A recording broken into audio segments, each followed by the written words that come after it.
Previously, on the keys of time.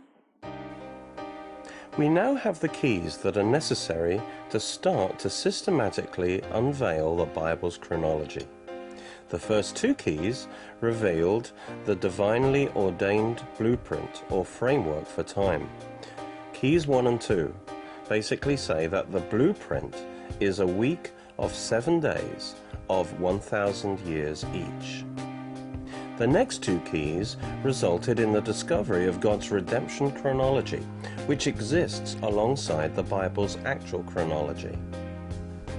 Key 3 says, at the end of every Jubilee cycle of 49 actual years, God adds a special 50th year of grace.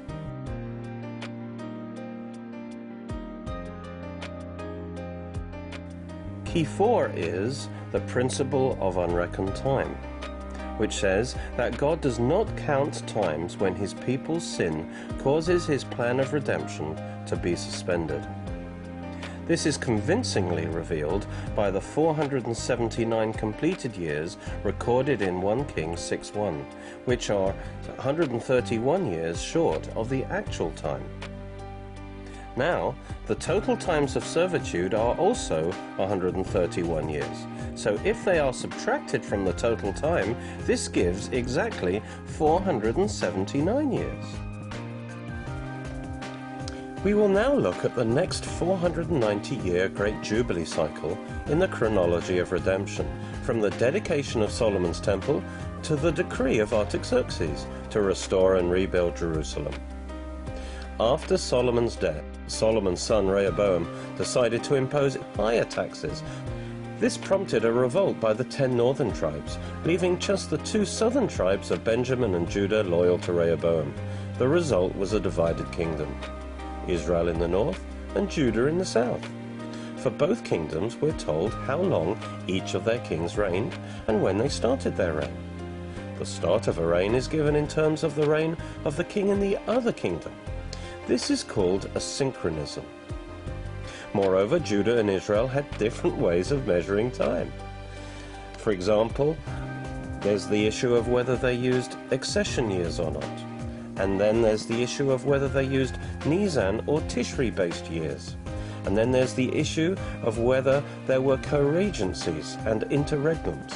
The second reason for the difficulty of this period is in the connection of Israel's chronology with that of the surrounding nations which interacted with her, especially Egypt and Assyria and Babylon. The primary chronology we need to follow is that of Judah. The 2 kingdoms used different methods to measure the reigns of their kings. The first issue is when a king began counting the official years of his reign. The reigns of kings are given in whole numbers of years. There are 2 possibilities. The first method was the accession year system. The previous year in which he came to the throne was called his accession year. Only when the next year began did he enter his first official regnal year. So, the year in which the previous king died was counted to him as a complete year, even though he only ruled for part of it. Now, the second method was the non-accession year system. Here, there is no accession year, but the king counts the year in which he began to reign as his first year, even though he only reigned for part of it. As before, he also counts his final year as a complete year. On the non-accession year system, any transitional years are counted twice. The second issue is which month was used for the start of the official year for a king's reign. Nisan, which is the first month of the calendar year, or Tishri, which is the 7th month of the calendar year.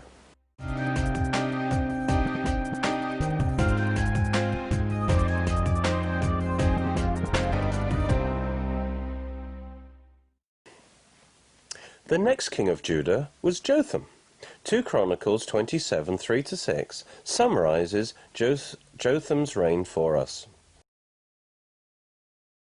He built the upper gate of the house of the Lord, and he built extensively on the wall of Ophel. Moreover, he built cities in the mountains of Judah, and in the forests he built fortresses and towers. He also fought with the king of the Ammonites, and defeated them. And the people of Ammon gave him, in that year, 100 talents of silver, 10,000 cors of wheat, and 10,000 of barley.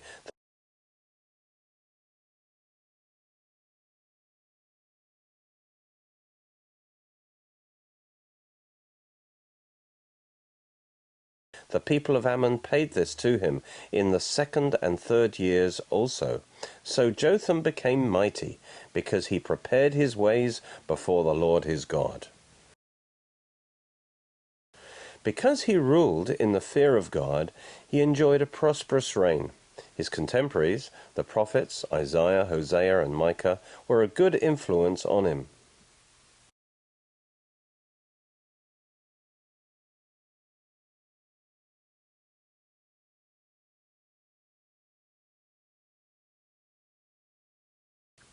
We read in 2 Kings 15, 32 and 33, that he reigned for 16 years in Jerusalem.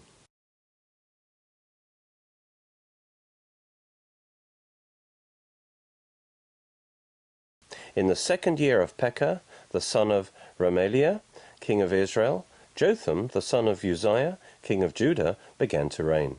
He was 25 years old when he became king, and he reigned 16 years in Jerusalem.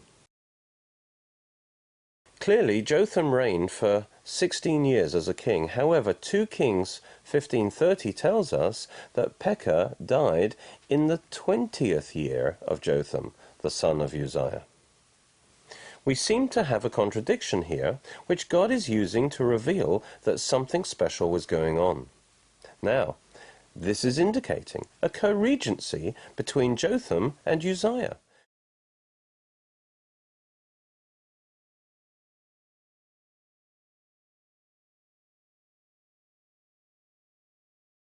So that, whereas Jotham's sole reign was 16 years, his total reign, including the co-regency, is at least 20 years. This points to a co-regency with his father of at least 4 years. There is no hint in 2 Kings 15:30 that this 20th year was his last year. Now, the normal assumption would be that this co-regency overlapped the 52 years of Uzziah's reign. But in this case, it can be demonstrated that it starts after these 52 years had ended. Since Pekah reigned for 20 years, this points to these 20 years of Jotham starting in the 2nd year of Pekah of Israel, as we saw in 2 Kings 15:32. In the 2nd year of Pekah, the son of Remaliah, king of Israel, Jotham, the son of Uzziah, king of Judah, began to reign. He was 25 years old when he became king, and he reigned 16 years in Jerusalem. Pekah began in the final year of Uzziah's reign, that is, in the 52nd year of his reign, as we read in 2 Kings 15:27. In the 52nd year of Azariah, or Uzziah, king of Judah, Pekah, the son of Remaliah, became king over Israel in Samaria, and reigned 20 years. Thus, it is safe to say that Jotham's 20 years began immediately after Uzziah's 52 years. Therefore, Jotham started his co-regency with Uzziah after he had completed his reign of 52 years. In other words, Uzziah did not die at the end of these 52 years, but something very serious must have happened with Uzziah at that time that required Jotham to start ruling and for God to stop reckoning the years of Uzziah's reign.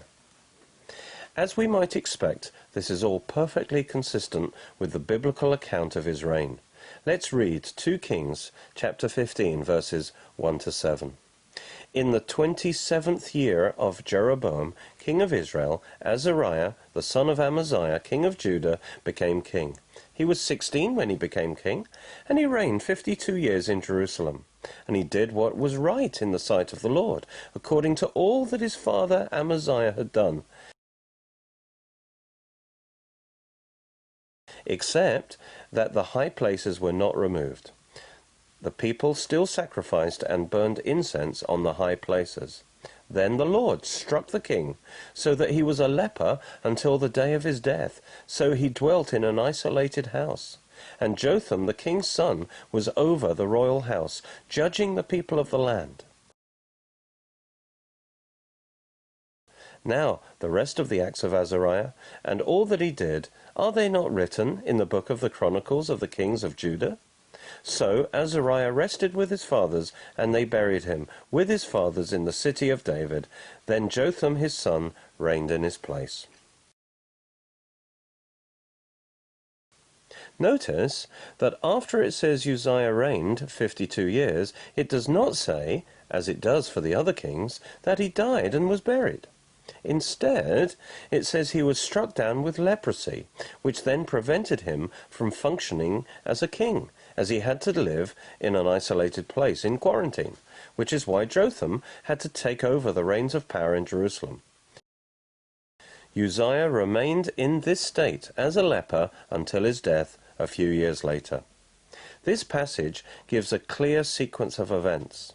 Firstly, Uzziah's 52 years. Followed secondly by his years as a leper, during which his son Jotham ruled the land. Then, thirdly, his death, after which Jotham entered his sole reign of 16 years. 2 Chronicles 26 gives us a more detailed explanation. He was a good and successful king, and we read in 2 Chronicles 26:5 that God prospered him. It says, as long as he sought the Lord, God made him to prosper. However, we read in 2 Chronicles 26:16 that he then became proud. But when he was strong, his heart was lifted up to his destruction, for he transgressed against the Lord his God, and went into the temple of the Lord to burn incense upon the altar of incense. His success caused him to become proud and independent from God, causing him to rebel against God's commandment by taking upon himself priestly powers, for only priests were permitted to offer incense in the temple. We see that in Exodus chapter 30, 1-10. God had deliberately separated the kingly office, which was of the tribe of Judah, from the priestly office, which was of the tribe of Levi, so that no king could also be a priest. That is, until the Messiah, who would be unique in combining the offices of priest and king in one person. Thus, he not only intruded into the priestly office, but also into the messianic ministry. In his pride, he was effectively acting as if he were the Messiah.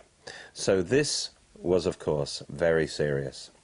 The high priest withstood him, but he became angry, and then he was immediately struck down with leprosy, and he fled from the temple in fear, as we read in 2 Chronicles 26, 17-20. Then Azariah the priest entered after him, and with him 80 priests of the Lord, valiant men. They opposed Uzziah the king, and said to him, It is not for you, Uzziah, to burn incense to the Lord, but for the priests, the sons of Aaron, who are consecrated to burn incense. Get out of the sanctuary, for you have been unfaithful, and will have no honour from the Lord God. But Uzziah, with a censer in his hand for burning incense, was enraged, and while he was enraged with the priests, the leprosy broke out on his forehead before the priests in the house of the Lord, beside the altar of incense. Azariah the chief priest and all the priests looked at him, and behold, he was leprous on his forehead. And they hurried him out of there, and he also hastened to get out, because the Lord had smitten him.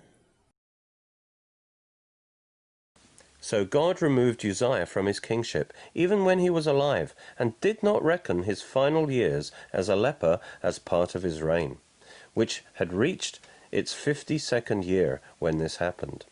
This was part of the punishment that fell immediately on this sin. 2 Chronicles 26:21 tells us, Uzziah the king was a leper until the day of his death, and dwelt in an isolated house because he was a leper, for he was cut off from the house of the Lord. There's a parallel here with Saul in 1 Samuel 13, who also rebelled by offering a sacrifice without the priestly help of Samuel. In both cases, because of this particular form of rebellion against things most holy, God immediately rejected them from being king and did not reckon to them the remaining years of their reign. So we read in 1 Samuel 13:1 that Saul only reigned 1 year in favor and fellowship with God. Instead, 2 Chronicles 26:21 tells us that Uzziah's final years of leprosy were reckoned to Jotham, who ruled in his place. Jotham, his son, was over the king's house, judging the people of the land. In summary, Jotham initially came to power after the 52nd year of Uzziah's reign, which was the 2nd year of the reign of King Pekah of Israel, as a co-regent with Uzziah when he became a leper. However, only when Uzziah died did his sole reign begin, which lasted 16 years.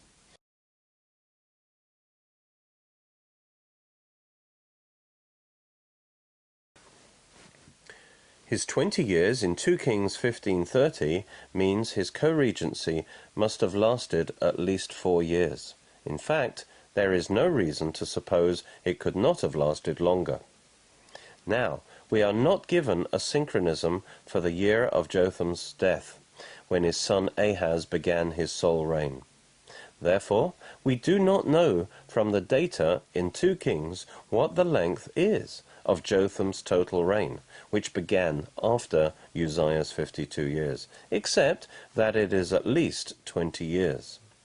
Later, we will use 2 long periods of time to establish that it was in fact 22 years. Thus, Jotham first ruled as co-regent for 6 years until Uzziah's death, and then he had a sole reign for 16 years, giving his total reign to be 22 years.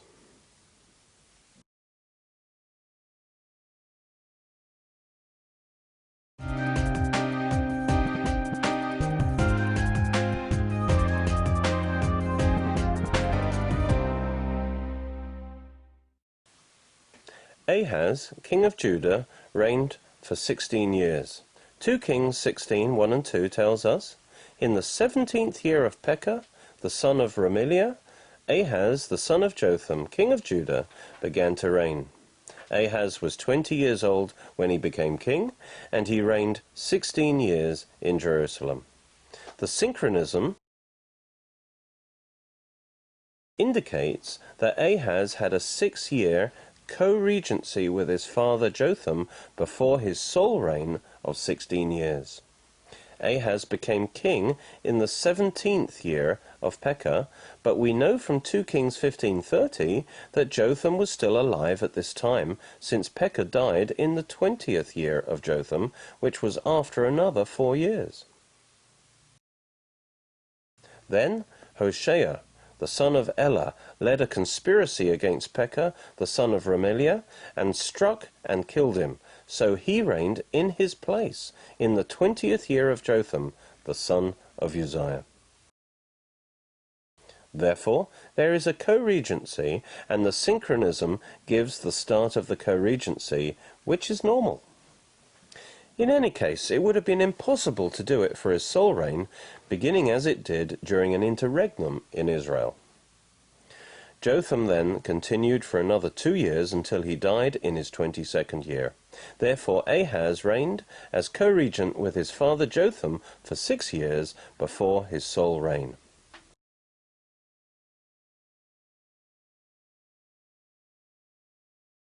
His reign of 16 years must be his sole reign, according to the normal way of reckoning co-regencies. They would never have had both the synchronism and the length of reign referring to the co-regency, as that would leave us in ignorance about the sole reign, which is vital information. You can have both of them referring to the sole reign, and then if the co-regency was important, it would be revealed by another scripture. This co-regency is confirmed by the account in 2 Kings, which describes important developments during this time. After the main account of Jotham's reign, but before the statement of his death in 2 Kings 15:38, it says in verse 37, "In those days, the days of Jotham, the Lord began to send Rezin, king of Syria, and Pekah, the son of Remaliah, against Judah." This appendix describes what happened in the co-regency.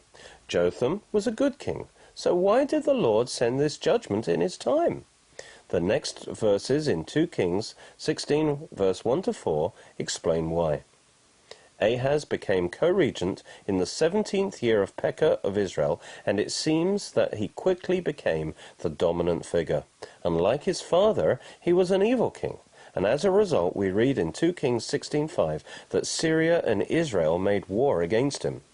So judgment came in Jotham's reign because of the sin of Ahaz, who was his co-regent.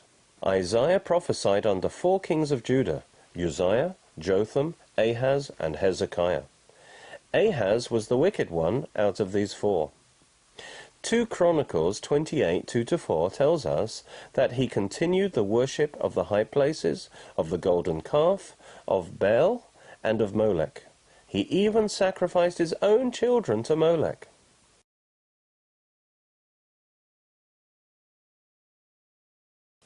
Isaiah 7:5-6 tells us that Pekah and Rezin had wanted Ahaz to join with them against Assyria, but he refused.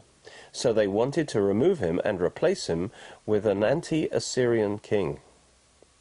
We read in 2 Kings 16:6 that Ahaz was suffering losses from these attacks. 2 Kings 16:7-8 tell us that due to these losses he called upon Tiglath-Pilesar, who had just become king of Assyria, to come down and save him, and he gave him a big gift.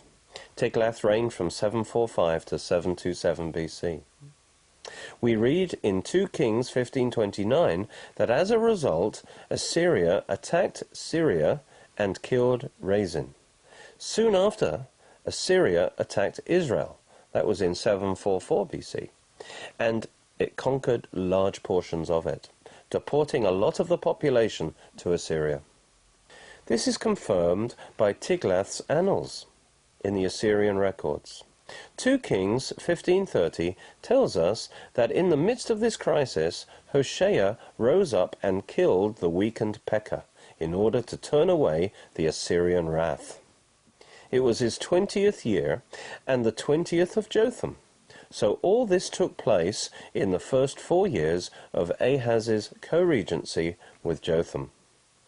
This is the background to the famous chapter of Isaiah 7, which prophesies the coming of the virgin-born Immanuel.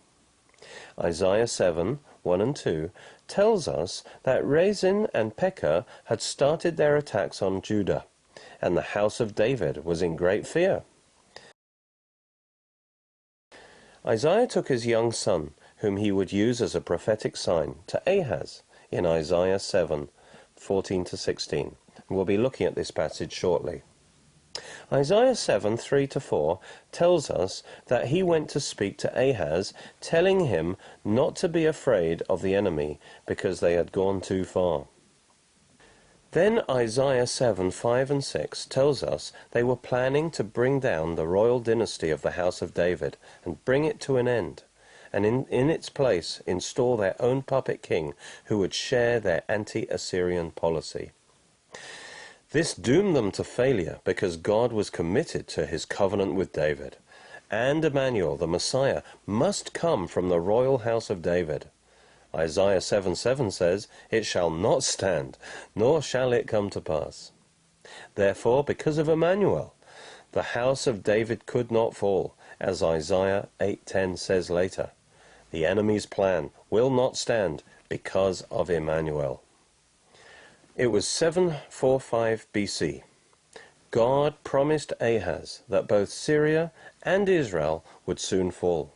And Isaiah urged Ahaz to trust God, otherwise he would not be established, but come under more troubles. Also in Isaiah 7:8-9, he promised that within 65 years Israel would be no longer in the land. For the head of Aram is Damascus, and the head of Damascus is Rezin. Now within another 65 years Ephraim will be shattered, so that it is no longer a people. And the head of Ephraim is Samaria, and the head of Samaria is the son of Remaliah. If you will not believe, you shall surely not last. 65 years from 745 BC takes us to 680 BC, the time of the Assyrian king Esarhaddon, who reigned from 681 BC to 669 BC. 2 Kings 18:10-11 tells us that now, within 24 years, in 721 BC, the kingdom of Israel fell to Shalmaneser and Sargon of Assyria, and many, but not all, were taken into captivity and replaced by peoples from other conquered nations, which was standard Assyrian policy. However, it was after 65 years that Esarhaddon completed this work,